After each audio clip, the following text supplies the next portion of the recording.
All right, let's just get right into it. Have you ever looked at your cat and just thought, what is going on in there? They can be so mysterious, right? Almost aloof.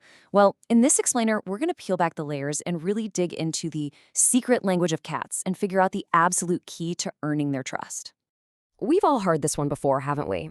It's this popular stereotype that cats are basically just tiny, furry roommates who kind of tolerate us living in their house. And yeah, it's a common take, but anyone who's ever really bonded with a cat knows that's not even half the story. Not even close. That idea is just one tiny piece of a much bigger, much more interesting puzzle. See, behind that independent facade, there's this incredible capacity for deep, real affection and loyalty. The trick isn't trying to force it out of them. It's about understanding how to earn it. And that's exactly what we're going to break down today. And this right here, this is the fundamental mindset shift we need to make. With a lot of dogs, you're best friends practically from the moment you meet. But a cat makes you work for it. Their trust is something special, something you build piece by piece. And honestly, that's what makes it so amazing when you finally have it. So where do we start? Well, we start with the single most important rule, the absolute non-negotiable foundation for building any kind of relationship with a cat. You have to respect their space. Everything else we talk about is built on this one idea. This slide just lays it out so simply, but it is so powerful. The biggest mistake pretty much everyone makes is coming on too strong, rushing over, trying to pet them, or scooping them up. Instead, the golden rule is just wait. Let them make the first move. This one little change in your approach completely flips the script on your entire relationship. So why does this patience thing work so well? Let's try to get inside a cat's head for a minute. For a small animal, feeling in control is the same thing as feeling safe. When you, this giant creature, force an interaction, you're unpredictable and scary. But when you just hang back and let them approach you, you're sending a crystal clear signal. I'm cool. I'm not a threat. You're in charge here. That feeling of control is what lets them finally relax and start to trust you. Okay, so you're respecting their space, you're being patient. What's next? Well, now it's time to learn how to communicate in a way they actually understand. We're going to learn how to speak cat, using signals that tell them you're a friend, not something to be afraid of. Oh, this is one of my favorite things ever, the slow blink. It's basically a cat kiss. In the animal kingdom, staring is a challenge, a threat. So by looking at them, softly meeting their gaze, and then slowly closing and opening your eyes, you're saying, I trust you so much that I'm willing to close my eyes around you. It's this incredibly powerful sign of peace. Seriously, try it with a cat. You might just get a slow blink right back. Of course, communication is a two-way street, right? We also have to get good at reading their signals.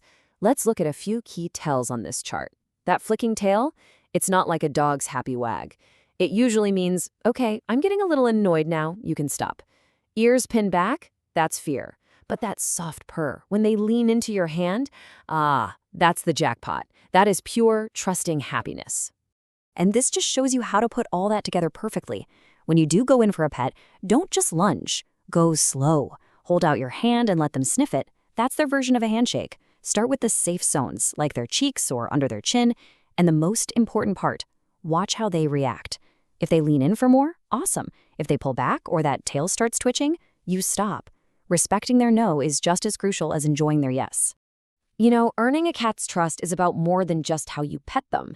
It's also about building an entire world for them where they feel completely and totally safe. A cat that feels secure in its own home is going to be so much more open and loving. Cats are creatures of habit. Big time. For them, predictability means safety. Having a consistent routine, knowing exactly when they're getting fed, when it's time to play, and that their bathroom is always clean, it takes away so much anxiety. When you become the reliable source of all these good things, their trust in you just grows and grows. And their space, your home, needs to cater to their inner cat. They need cozy spots to nap, good places to scratch, and quiet corners to escape to when things get too loud. And here's a super important one. Cats love to be up high. A cat tree or even just some sturdy shelves gives them a place to look down on their kingdom. It makes them feel safe and in control. This brings us to a really critical point. Your interactions need to be positive, always. This chart shows exactly why. Using positive reinforcement, like giving a treat when they use the scratching post, builds a connection. Punishment? like yelling, it just creates fear. A cat won't understand why you're yelling. They'll just learn that you are suddenly terrifying, and that can shatter trust in a second. So, what are the best ways to build up all those positive vibes? Well, this chart gives us some great ideas. Interactive play is huge. Waving a wand toy around lets them act like the little hunters they are, and it's a great bonding experience. Food is always a good tool, of course, and gentle brushing can feel really nice. But you know what? Don't underestimate just being there. Quietly sharing a room can be a powerful bonding activity all by itself. So, after all of this work, after all the patience, the quiet observation, the slow blinks, what's the reward? It's something pretty incredible.